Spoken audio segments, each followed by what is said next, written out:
الحمدللہ والصلاة والسلام علی رسول اللہ صلی اللہ علیہ وسلم وعلی آلہ وصحبہ اجمعین ومن تبعہم بإحسان الی یوم الدین اما بعد رب اشرح لی صدری ویسر لی امری واحلل عقدۃ من لسانی یفقهوا قولی رب زدنی علما اللہم رب زدنی علما ما زلنا مع الكتاب عمدۃ الطالب لنیل المعارف للشیخ العلامہ منصور بن یونس بن ادریس البہوتی الحنبلی رحمہ اللہ المتوفى في القرن الحادي عشر من الہجرہ۔ ہم عمدۃ الطالب لنیل المعارف اس کتاب کی تشریح دیکھ رہے ہیں اور اس وقت باب صلاۃ الاستسقاء اور صلاۃ الکسوف کے تعلق سے بات آئے گی، یعنی سورج اور چاند کا جو گرہن لگتا ہے اس کی نماز اور بارش کے لیے جو نماز پڑھی جاتی ہے وہ دو نمازوں کا آج ذکر ہوگا، اور اس باب کے ختم ہونے کے بعد کتاب الصلاۃ ختم ہو جائے گی اور اس کے بعد کتاب الجنائز شروع ہوگی، جہاں جنازے کے احکام وغیرہ وہ ساری باتیں آئیں گی، مسنونات آئیں گے، کس طرح سے کفن دفن کیا جاتا ہے، نماز کیسے ادا کی جاتی ہے، صفت اور بھی دیگر چیزیں جو ہیں وہ انشاءاللہ آئے گی، اور اس کے بعد کتاب الزکوٰۃ شروع ہوگی۔ تو آج جو بات ہوگی وہ صلاۃ الکسوف کے تعلق سے ہے۔ کہتے ہیں باب فی صلاۃ الکسوفی، صلاۃ کسوف کے تعلق سے باب ہے۔ تسن صلاۃ الکسوف اذا کسف احد النیرین رکعتین یقرأ جہرا فی الاولی فی الفاتحة وسورة طویلة ثم يركع طویلا ثم يرفع مسمعا ويحمد ثم يقرأ الفاتحة وسورة طویلة دون الاولی۔ صلاۃ الکسوف جو ہے اس کی صفت کو بیان کر رہے ہیں کہ صلاۃ الکسوف کس طرح سے ہوگی۔ یہ سنت مؤکدہ ہے، صلاۃ الکسوف جو ہے سنت جو ہے مؤکدہ ہے، اور بعض علماء نے تو اس کو واجب تک قرار دیا ہے۔ شافعی رحمہ اللہ جو شوافع ہیں ان کے نزدیک تو اس کا جو خطبہ ہے وہ بھی مسنون ہے، یعنی خطبہ بھی دیا جائے گا اس کے لیے۔ نبی صلی اللہ علیہ وسلم جو ہیں انہوں نے اپنی پوری زندگی میں صرف ایک ہی مرتبہ یہ نماز پڑھی ہے، ایک یا دو مرتبہ، اس سے زیادہ یہ نماز نہیں پڑھی گئی، یعنی کہ صلاۃ الکسوف کی، اور اس میں انہوں نے خطبہ دیا تھا۔ اب کہتے ہیں یہ خطبہ کیوں دیا گیا؟ کہتے ہیں کیونکہ اس کی ضرورت تھی اس وقت وہاں پر، کیونکہ عرب جو تھے وہ یہ سمجھا کرتے تھے کہ کسی کی زندگی اور موت، یعنی کوئی جو بڑا آدمی ہے اس کی زندگی اور موت سے یہ کسوف جو ہے جڑا رہتا ہے۔ جب ایسا آدمی پیدا ہوتا ہے یا مرتا ہے تو پھر یہ جو ہے سوریہ گرہن یا چندر گرہن لگ جاتا ہے۔ اور نبی صلی اللہ علیہ وسلم کے بیٹے ابراہیم، ان کی جو ہے وفات اسی وقت ہوئی تھی، تو لوگ جو کہنے لگے کہ یہ ان کے بیٹے جو تھے، کیونکہ نبی صلی اللہ علیہ وسلم نبی تھے، ان کے بیٹے یعنی ان کا خود کا مقام مرتبہ بڑا، تو اس وجہ سے یہ کسوف ہوا۔ تو نبی صلی اللہ علیہ وسلم نے جو ہے اس وجہ سے خطبہ دیا، یعنی کیونکہ اس وقت حاجت تھی اور ضرورت تھی تو خطبہ دیا گیا۔ یعنی کہ جو دوسرے مذاہب کے جو علماء ہیں وہ کہتے ہیں کہ وہ رد اس طرح سے کرتے ہیں شافعی کا جو شوافع ہے کہ کیونکہ اس وقت حاجت تھی اس لیے دیا گیا، لیکن اب بعد میں وہ خطبہ نہیں دیا جائے گا، اسی لیے اکثر کے نزدیک یعنی کہ جمہور کے نزدیک خطبہ نہیں دیا جائے گا کسوف کے لیے، سوائے شوافع کے نزدیک وہ خطبہ دیتے ہیں جب صلاۃ الکسوف ادا کرتے ہیں اس کے پہلے۔ تو بہرحال یہ اس کا بیک گراؤنڈ ہے۔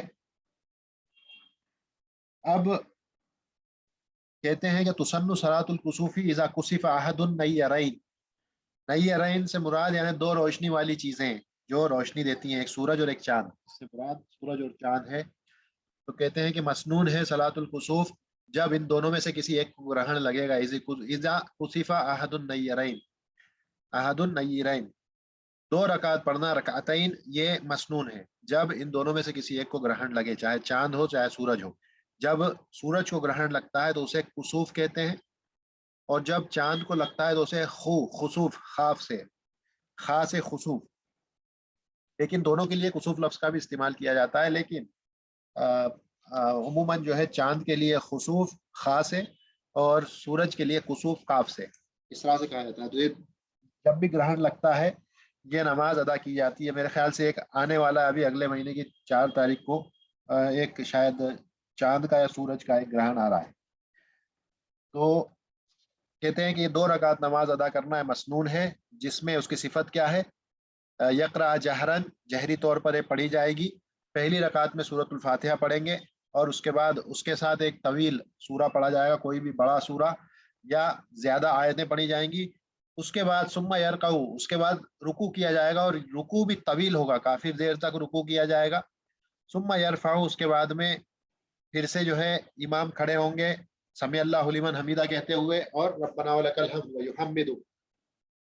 اس کے بعد ثم یقرأ الفاتحہ، پھر دوسری بار یعنی کھڑے ہو گئے رکوع سے، دوسری بار پھر یعنی سجدے میں نہیں جائیں گے، سجدے میں جانے سے پہلے رکوع کر لیا، رکوع سے کھڑے ہو گئے، پھر دوسری بار پھر سے سورۃ الفاتحہ کی تلاوت ہوگی. وسورۃ طویلۃ دون الاولی، اور اس کے بعد پھر سے ایک طویل سورہ پڑھا جائے گا یا زیادہ آیتیں لیکن پہلے والے سے کم یا پہلے والے سے چھوٹا سورہ. جو پہلے قرات کی گئی تھی وہ مثلا اگر 100 آیتیں پڑھی گئی تو اس سے تھوڑی سی کم آیتیں جب دوسری بار سورۃ الفاتحہ پڑھنے کے بعد پھر سے جب سورہ پڑھا جائے گا تو اس سے کم آیتیں اس میں پڑھی جائیں گی. ثم یرکعو طویلا، اس کے بعد پھر سے ایک رکوع کیا جائے گا لیکن یہ رکوع پہلے والے رکوع سے تھوڑا سا چھوٹا ہوگا. اس کے بعد کہتے ہیں ثم یرفعو ویعتدل، اس کے بعد واپس سے اعتدال کی پوزیشن میں آئیں گے، رکوع سے پھر کھڑے ہوں گے اور اس کے کھڑے ہونے کے بعد پھر ثم یسجد، اس کے بعد اب سجدے میں جائیں گے. اس کا مطلب یہ ہے کہ ہر رکعت میں 2 بار رکوع ہوگا. نارملی 1 بار رکوع ہوتا ہے، صلاۃ الکسوف جب ادا ہوگی تو ایک رکعت میں 2 رکوع ہوں گے، یعنی کہ رکوع اور جو سجدے ہیں ان کی جو تعداد ہے وہ برابر ہو جائے گی. تو ثم یرفعو ویعتدل ثم یسجد سجدتین طویلتین، اس کے بعد 2 سجدے ہوں گے جن کے جو ہے جس میں بھی جو ہے وقت طویل دیا جائے گا، زیادہ دیر تک سجدے کیے جائیں گے دونوں. ثم یصلی الثانیۃ کالاولی، اسی طرح سے دوسری رکعت پہلی رکعت کی طرح پڑھی جائے گی، لیکن دونہا فی الکل، لیکن کس طرح پڑھی جائے گی کہ جس طرح سے پہلی پڑھی گئی اس طرح سے نہیں پڑھی جائے گی، اس کے طویل ہونے کے اعتبار سے، یعنی کہ پہلی رکعت میں جو 2 تلاوتیں کی گئیں وہ ایک کے بعد ایک، یعنی پہلی سے چھوٹی دوسری تلاوت. اسی طرح سے جب دوسری رکعت پڑھی جائے گی تو جو تیسری بار تلاوت ہوگی دوسری رکعت میں وہ دوسری سے چھوٹی ہوگی اور چوتھی بار جو تلاوت ہوگی وہ تیسری سے چھوٹی ہوگی، یعنی وہ چھوٹی ہوتی چلی جائے گی. اور اس کے بعد میں ثم یتشہد ویسلم، اس کے بعد میں تشہد پڑھیں گے، اس کے بعد میں سلام پھیر لیں گے. یہ جو ہے صلاۃ الکسوف کی ایک بڑی آسان جو ہے ترتیب اور طریقہ ہے. وَإِن تَجَلَّى الْكُسُوفُ فِيهَا أَتَمَّهَا خَفِيفَةً، اور اگر کسوف ختم ہو جائے، سورج نظر آ جائے یا چاند نظر آ جائے اور کسوف ختم ہو جائے، گرہن ختم ہو جائے اس دوران کی جب نماز پڑھی جا رہی ہے فیہا اتمہا خفیفتن، تو پھر کیا کریں گے جلدی جلدی خفیفتن، خفیف انداز میں ہلکا کر کے اس نماز کو پڑھ لیا جائے گا. کیوں؟ کیونکہ اس کا سبب ختم ہو چکا ہے، اس کا سبب ختم ہو چکا ہے تو اس کو خفیف یعنی یہ نہیں کریں گے کہ ایک دم توڑ دیں بیچ میں سے. لیکن مثلا یہ ہے کہ پہلی رکعت پڑھ لی، دوسری رکعت پڑھ رہے ہیں اور گرہن ختم ہو گیا، تو اب جو ہے اس کو جلدی سے جلدی یعنی اب آیتوں کو بالکل چھوٹا کر دیں گے سورہ فاتحہ کے بعد جو پڑھ رہے ہیں، اور اس کے بعد میں جلدی سے اس کو ہلکا کر کے ختم کر دیں گے. وَقَبْلَهَا لَمْ يُصَلِّ، اور اگر اس کے مانے کہ نماز شروع کرنے سے پہلے ہی ختم ہو گیا تو پھر پڑھیں گے ہی نہیں، پھر پڑھنے کی ضرورت ہی نہیں ہے، کیونکہ جو سبب تھا جو کسوف وہ اب رہا ہی نہیں، اور جب کسوف ہی نہیں رہا تو پھر نماز بھی نہیں پڑھی جائے گی. اسی چیز کو یہاں بیان کیا ہے کہ اگر وقت سے پہلے ختم ہو جائے تو کیا کریں گے. اس کے بعد کہتے ہیں وَيَصِحُّ فِعْلُهَا كَنَافِلَةٍ وَبِثَلَاثِ رُكُعَاتٍ وَأَرْبَعٍ وَخَمْسٍ. اب کہتے ہیں کہ اس کا جو طریقہ ہے یہ آپ چاہو تو نارمل جو نفل نماز ادا کی جاتی ہے ویسے ہی پڑھ سکتے ہیں، 2 رکوع سے کوئی مسئلہ نہیں ہے، یعنی کہ 4 رکوع کرنے کی جگہ 2 رکوع کرو جیسے نارمل نماز پڑھی جاتی ہے ویسے بھی پڑھ سکتے ہیں. 3 رکوع کرو یعنی کہ ہر رکعت میں 2 کی جگہ 3 رکوع بھی کر سکتے ہو. تلاوت 3 بار سورۃ الفاتحہ کے بعد ایک سورہ، پھر دوسری بار پھر کھڑے ہوں گے، پھر دوسرا سورہ، پھر تیسری بار کھڑے ہوں گے، تیسرا سورہ، یعنی ایک ہی رکعت میں 3 رکوع یہ بھی کر سکتے ہو، یا ایک ہی رکعت میں 4 یا 5 رکوع تک بھی کیے جا سکتے ہیں. اس کی جو ہے جواز یہاں پر بیان کیا ہے کہ جائز ہے. اگر کوئی آدمی رکوع یعنی کہ اگر کسوف زیادہ لمبا آپ کو لگتا ہے، یا جیسے کہ سائنٹسٹ وغیرہ سے پتہ چلتا ہے کہ یہ کسوف زیادہ دیر تک رہے گا، 1 گھنٹہ 1.5 گھنٹے تک رہے گا، اس صورت میں اگر امام چاہے اور نماز کو طویل کرنا چاہے تو اس طرح سے کر سکتے ہیں، رکوع کی تعداد بڑھا دیں گے تو تلاوت بڑھ جائے گی، اور یہ سب جو ہے جائز ہے. اب مثلا کوئی آدمی ہے مسبوق ہے، یعنی کہ دیر سے جوائن کر رہا ہے نماز میں، تو کب یہ مانا جائے گا کہ اس آدمی کو رکعت ملی یا نہیں ملی، کیونکہ 2 رکوع ہو رہے ہیں ہر رکعت میں. تو کہتے ہیں کہ پہلا رکوع تو جو ہے ارکان میں سے ہے، پہلا رکوع جو ہوتا ہے صلاۃ الکسوف میں، کیونکہ ہر رکعت میں 2 رکوع ہوتے ہیں، تو پہلا جو رکوع ہوگا ہر رکعت میں وہ رکن ہوگا، دوسرا والا جو ہے مسنون ہے۔ تو اگر کوئی آدمی پہلے رکوع کو مس کر دیا تو اس نے اس رکعت کو مس کر دیا، اگرچہ کہ دوسرا رکوع اس نے پا بھی لیا پہلی رکعت کا۔ کیوں؟ کیونکہ وہ جو دوسرا رکوع ہے وہ مسنون ہے، سنت میں سے،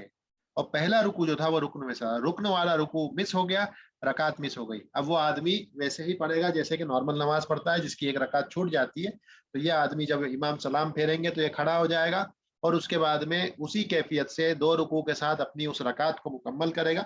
اور اس کے بعد میں سلام پھیر لے گا، بس اتنی بات۔ تو یہ معاملہ تھا صلاۃ الکسوف کا۔ اب جو بات آ رہی ہے وہ صلاۃ الاستسقاء کے بارے میں، صلاۃ الاستسقاء، اور صلاۃ الاستسقاء کہتے ہیں طلب السقیا یا طلب السقیاء، یعنی کہ پانی طلب کرنا، پانی کے طلب کرنا، اس کو استسقاء کہا جاتا ہے کہ ان یسأل اللہ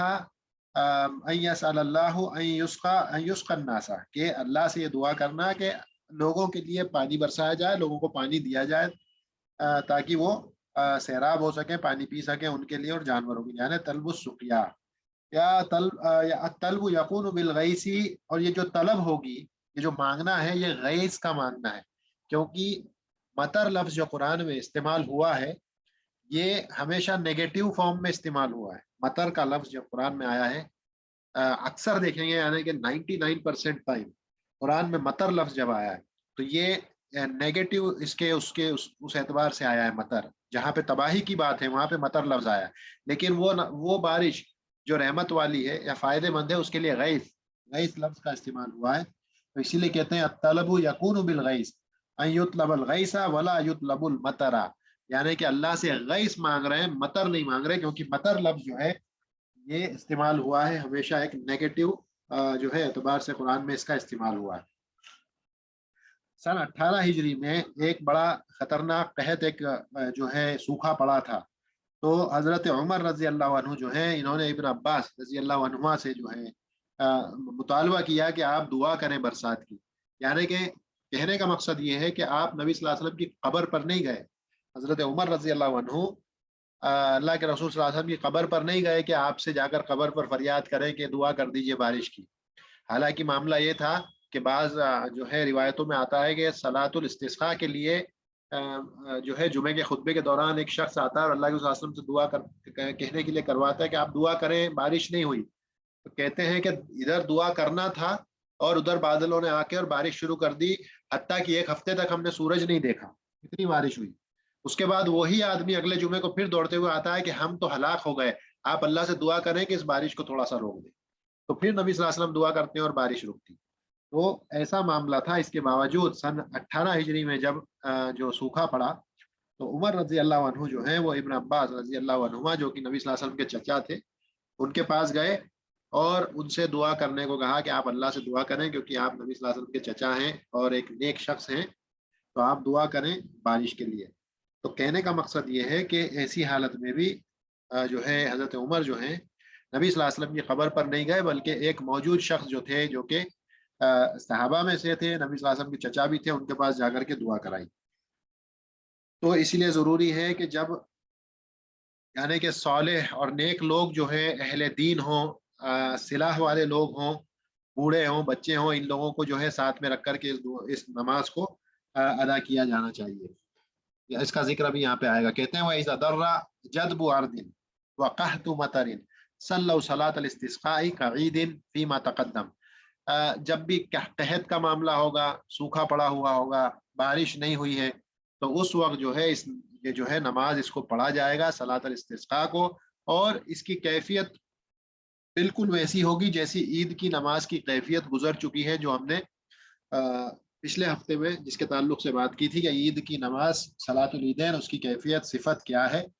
پورا اس کا بیان گزر چکا ہے۔ اسی لیے کہتے ہیں کہ عید فیما تقدم، یعنی کہ جو بھی صفتیں بیان کی گئی ہیں عید کی، بالکل ویسا کا ویسا معاملہ جو ہے صلاۃ الاستسقاء کا بھی ہے۔ اس کے بعد کہتے ہیں وَإِذَا أَرَادَ الْإِمَامُ الْخُرُوجَ لَهَا وَعَدَ النَّاسَ يَوْمًا يَخْرُجُونَ فِيهِ۔ جب امام ارادہ کرے کہ یہ نماز ادا کرنی ہے تو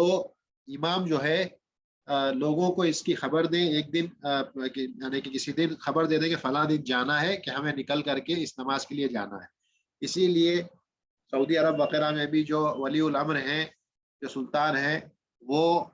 اعلان کروا دیتے ہیں سب جگہ کہ بھئی آئندہ فلاں فلاں دن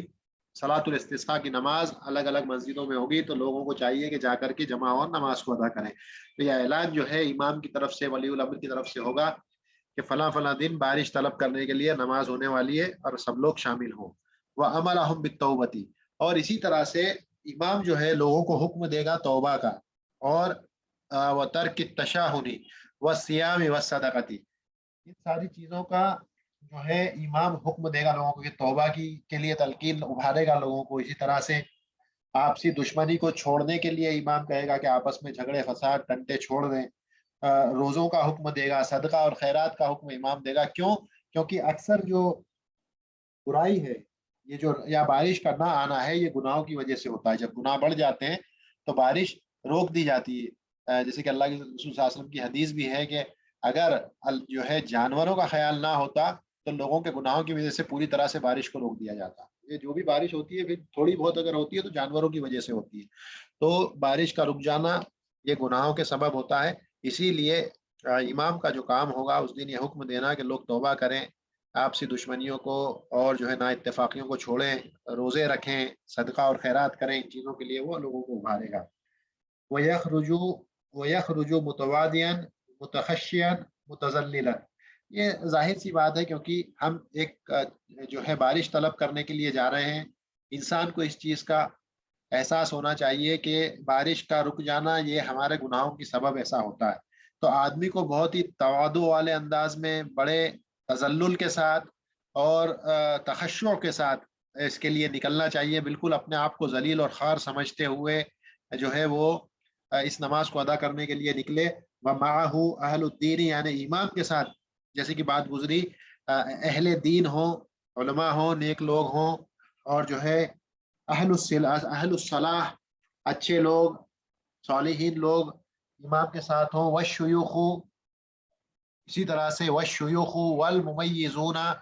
شیوخ سے مراد یہاں ہے کہ جو عمر میں بڑے لوگ ہیں، ایج والے جو لوگ ہیں وہ، اور وہ ممیزون، ممیزون سے مراد وہ بچے چھوٹے جو ابھی جو بالغ نہیں ہوئے، کیونکہ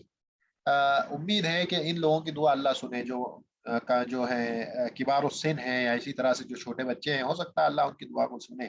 اس وجہ سے ان کو بھی ساتھ میں لینا چاہیے کہ جو بڑی عمر کے لوگ ہیں یا چھوٹے بچے ہیں جو بالغ نہیں ہوئے۔ فیصلی بہم رکعتین کالعید، تو امام جو ہے ان کے ساتھ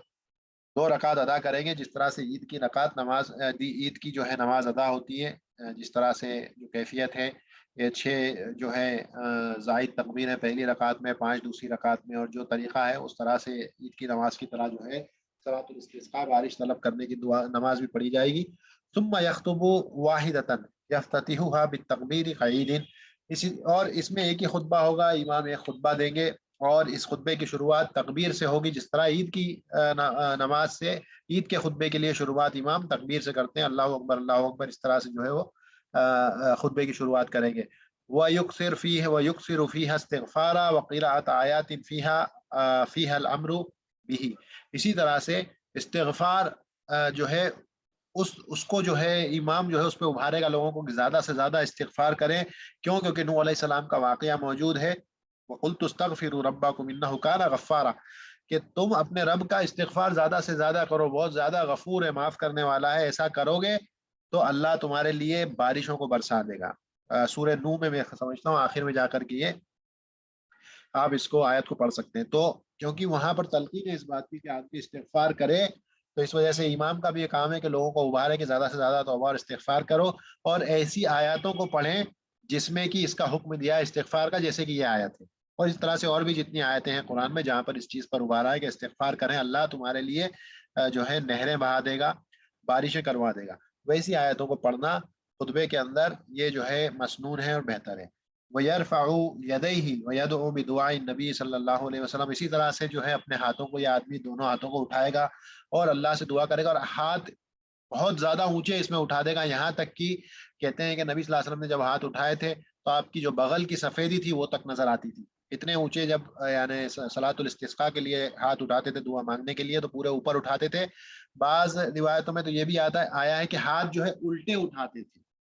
ہاتھوں کو، یعنی کہ جو ہتھیلیاں ہیں وہ نیچے کی طرف رہتی تھی اور اس طرح سے ہاتھوں کو اوپر اٹھایا کرتے تھے. بعض نے جو ہے اس روایت کو ضعیف قرار دیا ہے کہ یہ روایت اس طرح سے جو ہے یہ ضعیف ہے کہ ہاتھوں کو یعنی کہ جو آپ کے جو باطنی حصہ ہے ہاتھ کا وہ جو ہے اوپر کی طرف یعنی الٹے کر کے ہاتھوں کو اٹھانا ہے. تو جو ہے اکثریت کہتی ہے کہ یہ اس طرح سے کرنا یہ ثابت نہیں ہے کیونکہ عمومی طور پہ دعا کا طریقہ یہ ہے کہ ہتھیلیاں اوپر ہوں اور ہاتھ نیچے ہوں. لیکن بعض علماء نے اس سے یہ بھی کہا ہے کیونکہ بارش اوپر سے نیچے برستی ہے تو اشارہ مقصود یہاں پر یہ بھی تھا کہ وہ ہاتھوں کو نیچے کرنے سے مراد یہ تھا کہ ایک طرح سے بارش کو نیچے برسوانا مراد تھا. تو اس وجہ سے بھی ممکن ہے کہ الٹے ہاتھ کر کے دعا کی ہو. بہرحال اس میں شدید اختلاف ہے اور جو ظاہری جو حدیثیں ملتی ہیں اس سے پتہ یہی چلتا ہے کہ دعا کا طریقہ یہ ہے کہ ہاتھ ہتھیلیاں اوپر کی طرف ہوں. وہ ایک عمومی دلیل ہے اور یہ اس کے جو ہے خلاف میں بیان کی جاتی ہے. بہرحال علماء میں اس میں اختلاف ہے لیکن بات آئی ہے تو اس کو سامنے رکھ دیں کہ ہاتھوں کو پورا اٹھا کر کے دعا کی تھی, آسمان کی طرف پورا اٹھایا تھا یہاں تک کہ بغل کی سفیدی نظر آتی تھی. تو اسی طرح سے امام جو ہے جو بھی نماز پڑھائیں گے وہ اپنے ہاتھوں کو اس طرح اوپر کر کے دعا کریں گے. بعض روایتوں میں یہ بھی آتا ہے کہ جو یعنی کہ جو بھی امام جو کپڑے پہنتے ہیں جو اوپر اس کو پلٹا کر کے الٹا کر کے پہنیں گے یعنی سیدھی آستین الٹی طرف ڈالیں گے, الٹی آستین سیدھی طرف ڈال کے پلٹا دیں گے. اور یہ اصل میں ایک طرح سے اشارہ ہے اس بات کا کہ اللہ سے دعا کرنا ہے کہ اللہ ہمارے حالات کو بدل دے. جس طرح سے اس کپڑے کو ہم نے الٹا کر کے بدل دیا اللہ ہمارے ان حالات کو بھی بدل دے اور بارش کو برسا دے. تو یہ بھی جو ہے ایک مسنون طریقہ ہے. نبی صلی اللہ علیہ وسلم نے اس طرح سے اپنے کپڑوں کو پلٹ دیا تھا اور صحابہ کرام رضی اللہ علیہ مجمعین نے بھی اس کو پلٹ کر کے پہنا تھا. وہ یناد لہو کا کسوف, اور اس کے بعد جو ہے جس طرح سے کسوف میں آواز لگائی جاتی ہے الصلاۃ جامعۃ, کیا لوگوں کو اکٹھا کرنے کے لیے یعنی اس کے لیے یعنی اقامت وغیرہ نہیں ہوتی, اذان نہیں دی جاتی لیکن بس ایک اعلان کر دیا جاتا ہے الصلاۃ جامعۃ, نماز کھڑی ہونے والی ہے آئیے جمع ہو نماز کے لیے. اس طرح سے جو ہے کیا جائے گا. کہتے ہیں وسن وقوف فی اول مطر و اخراج متاعہ لیصیبہ, اور مسنون یہ ہے کہ جو پہلی بارش برستی ہے اس میں آدمی بھیگے, اس میں باہر نکل کے بھیگے پہلی بارش میں, اور اسی طرح سے اپنے جو بھی گھر میں سامان وغیرہ ہے چیزیں ہیں اس کو بھی باہر لے جائے تاکہ بارش ان چیزوں کو بھی چھو لے. اور اس کی وجہ یہ ہے کہ جو بارش ہے یہ مبارک ہے, اللہ کی طرف سے یہ پانی آیا ہے کیونکہ اللہ نے قرآن میں کہا ہے وَنَزَّلْنَا مِنَ السَّمَاءِ مَاءً مُبَارَكًا, کہ ہم نے آسمانوں سے جو ہے پانی کو اتارا ہے جو کہ مبارک پانی ہے. تو یہ مبارک پانی ہی اسی لیے اس سے اپنے بدن کو گیلا کریں, اپنے سامان جو متاع اپنی چیزیں سامان ہے کوشش کریں کہ اس کو بھی تھوڑا سا بھگوا دیں. نبی صلی اللہ علیہ وسلم کا یہ طریقہ تھا کہ آپ جو ہے آستین اونچی کر کے جب بارش ہوتی تھی تو اپنے ہاتھ وغیرہ پر پانی لے کر کے اس بارش کے پانی کو اپنے جسم پر ٹچ ہونے دیتے تھے. وَقَوْلُهُ مُطِرْنَا بِفَضْلِ اللَّهِ, اسی طرح سے مُطِرْنَا بِفَضْلِ اللَّهِ یہ کہنا بھی مسنون ہے کہ ہم پر بارش کی گئی برسائی گئی اللہ کے فضل سے. جبکہ وَيَحْرُمُ بِنَوْءِ قَضَا, یہ حرام ہے اس طرح سے کہنا بِنَوْءِ قَضَا, کیونکہ نبی صلی اللہ علیہ وسلم جو ہے ایک حدیث میں فرماتے ہیں کہ ایک دن بارش ہوئی, اگلے دن آپ نے کہا کہ جن لوگوں نے کل کے دن, بعض لوگ ایسے تھے جو کافر ہوئے اور بعض لوگ ایسے تھے جو مومن ایمان والے رہے, تو وہ لوگ جو ایمان والے رہے انہوں نے یہ کہا کہ مطرنا بفضل اللہ, کہ یہ جو بارش ہم پہ برسائی گئی اللہ کے فضل کی وجہ سے. جبکہ بعض جو لوگ جو ہے کفر کر بیٹھے وہ لوگ ہیں جنہوں نے کہا مطرنا بنوء قضا, اور نو کہتے ہیں تارے کو, ستارے کو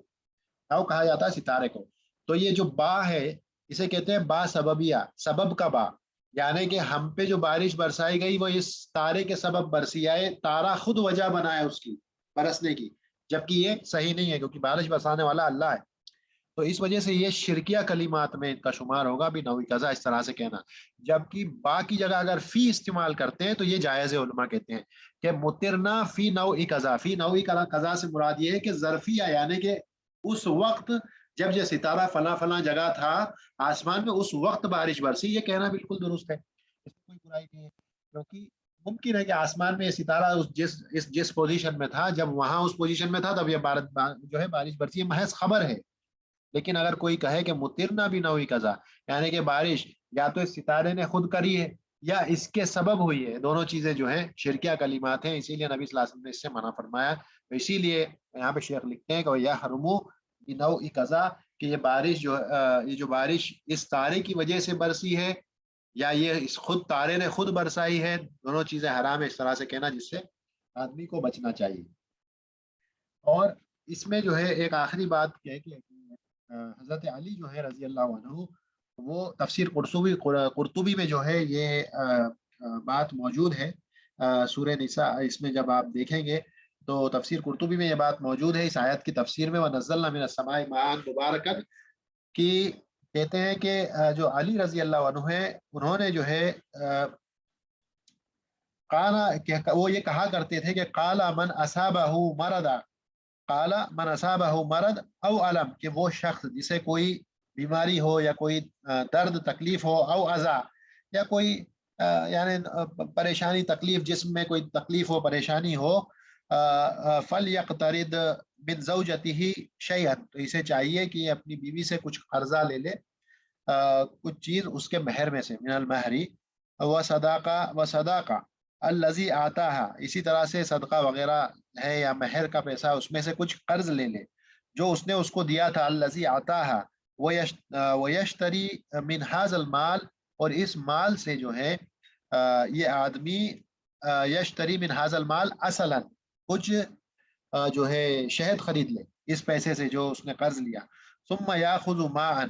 من ماء مطر، اس کے بعد جب بارش برسے تو اس برسنے والے پانی سے کچھ پانی بھی جمع کر لے،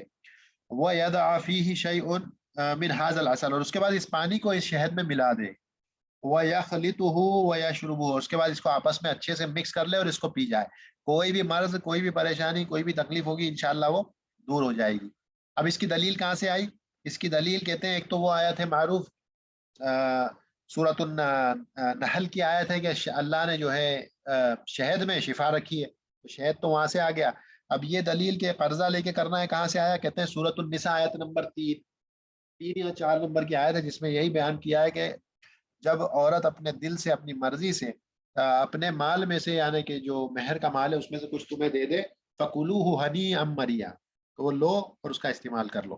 تو یہ آیتیں اپنے فقہ کی وجہ سے اور علم کی وجہ سے انہوں نے جمع کیا اور انہوں نے بتایا کہ اس طرح سے کر لو گے تو انشاءاللہ ممکن ہے کہ تمہارا جو بھی مرض ہے، تکلیف ہے، پریشانی ہے، وہ مٹ جائے گی۔ شاہد بہرحال کہنے کا مقصد یہاں پر جو شاہد تھا وہ یہ ہے کہ یہ جو مان مبارکن، یہ جو پانی ہے، جو بارش کا پانی ہے، کیونکہ یہ مبارک پانی ہے، اس وجہ سے حضرت علی رضی اللہ عنہ تفسیر قرطبی میں یہ چیز موجود ہے، اس طرح سے علاج بتایا کرتے تھے کہ کسی کو کوئی اس طرح سے پریشانی ہو تو یہ کر سکتا ہے۔ تو یہ کتاب الصلاۃ جو ہے آج یہاں پر ختم ہو گئی، اور جیسے کہ بات گزری ہے کل سے انشاءاللہ کتاب الجنائز، جو کہ جنازے وغیرہ کے جو احکام ہیں، مرنے کے بعد جو بھی معاملہ پیش آتا ہے آدمی کے ساتھ، غسل دیا جانا، اس کی جو ہے کفن کیسے پہنایا جائے گا، کیا معاملہ ہوگا، اس کی جنازے کی نماز کیسے ادا کی جائے گی، یہ ساری چیزیں انشاءاللہ کل سے بات آئے گی، اور امید ہے کہ اس ہفتے میں کتاب الجنائز ختم ہو جائے تو پھر انشاءاللہ آئندہ ہفتے سے کتاب الزکوٰۃ شروع ہوگی۔ اس کو آج یہیں پہ روک دیتے ہیں۔ سبحانک اللہم و بحمدک، اشہد ان لا الہ الا انت، استغفرک و اتوب الیک۔ السلام علیکم۔